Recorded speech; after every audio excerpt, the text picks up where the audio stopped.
नमस्कार, the Hind warrior news देख रहे हैं आप, जहां हम उठाते हैं आपकी आवाज सच के साथ। और मैं हूं आपका सहयोगी अमन यादव आपके साथ। आपको बता दें, प्रदूषण दिन ब दिन बढ़ता ही जा रहा है। अब इसे देखते हुए अपोलो दिग्गज नामी मेडिकल कंपनी के द्वारा एक पर्यावरण पहल चलाई गई, जिसमें रोकने के लिए आपको बता दें GMDA के मुख्य कार्यकारी अधिकारी मौजूद रहे। जी हां, सुभाष चंद्र यादव वहां मौजूद थे, जिन्होंने मीडिया कर्मियों से बातचीत के दौरान कहा, निजी कंपनी हो या फिर पब्लिक सेक्टर की कंपनी, सभी को एक मत एक साथ आकर काम करना होगा।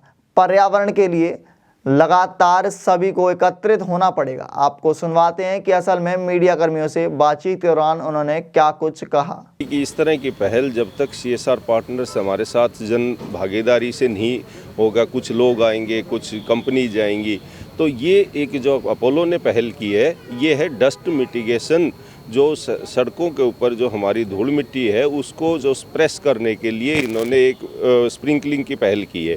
तो ऑलरेडी क्योंकि वो जब 1 अक्टूबर से ग्रैप लागू हुआ था, तो हमने जो म्यूनसिपल कॉरपोरेशन की तरफ से भी कुछ मशीनें लगाई हुई थी। कंस्ट्रक्शन साइट्स पे भी लोगों को भी जागरूक करके उनको भी कहा जा रहा है कि एनफोर्स करना है, तो वो की जा रही हैं। पर इनकी अच्छी पहल है कि इन्होंने खुद कहा कि जी हमें भी 2, 4, 10 सड़क दे दीजिए और हम उस पर छिड़काव करेंगे, ताकि उस सड़कों का हम ध्यान रख सकें। लगातार हर साल ये दिक्कतें आती हैं। हर साल दिवाली के बाद कुछ टाइम तक 2 महीने का गैप जो बनता है, ये पोल्यूशन फैलाने वाला काम करता है। क्या कहना है? देखो, ये आज की समस्या नहीं है। आप जब भी पुराने समय में देखोगे, जब फसल कटती थी और जो रबी फसल की बिजाई होती है, तो उस टाइम जब हमारे तरीके बदल गए लाइफस्टाइल के। उस टाइम क्या था, गाँव में होती थी गोधूली बोलते थे उसको, कि शाम को जब बैल आते थे खेती करके, तो धूल मिट्टी उड़ती थी, तो वो वहाँ क्योंकि जम जाती थी। और वो अब क्या है कि इंडस्ट्रियलाइजेशन हो गया, शहरों में जो आबादी बढ़ गई हमारी, तो इन दिनों में टेम्परेचर कम हो जाता है जैसे ही बरसात के बाद, और हवा की स्पीड कम हो जाती है। तो और ये हमारा जो NCR का रीजन है, ये एक शैडो जोन में है, उसमें जो इकट्ठा होकर ना वो स्पीड तेज़ होगी तो ये इसको थ्रो कर देता है। और बरसात आ गई, तो जब हमारी अक्टूबर में पिछली बरसात आई, एकदम साफ़ हो गया था।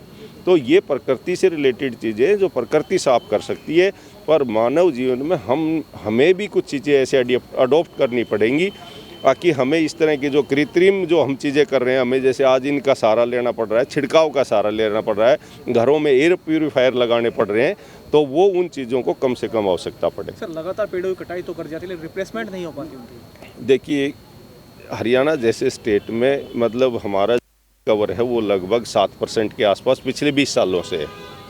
तो उसमें 3.5% तो फॉरेस्ट एरिया, 3.5% जो ट्री आउटसाइड फॉरेस्ट है वो है। तो अभी सरकार ने माननीय मुख्यमंत्री जी ने रोहतक में 5 तारीख को ट्री आउटसाइड फॉरेस्ट इंक्रीज करने के लिए USAID का एक प्रोजेक्ट भी लॉन्च किया है।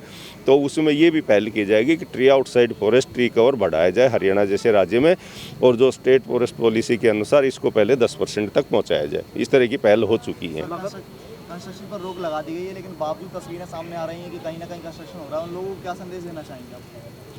देखिए, एनफोर्समेंट गवर्नमेंट एजेंसीज करने की पूरी कोशिश करती हैं, पर शहर इतना बड़ा है और रिसोर्सेज जो ह्यूमन रिसोर्सेज वगैरह कम है। जब तक लोग उनको नहीं टोकना शुरू करेंगे, अगर भाई ये बैन लगा हुआ है बंद कर, और या फिर हमारे पास शिकायत आती है, चल तो हमारी टीम तो पहुंच जाती है उस टाइम।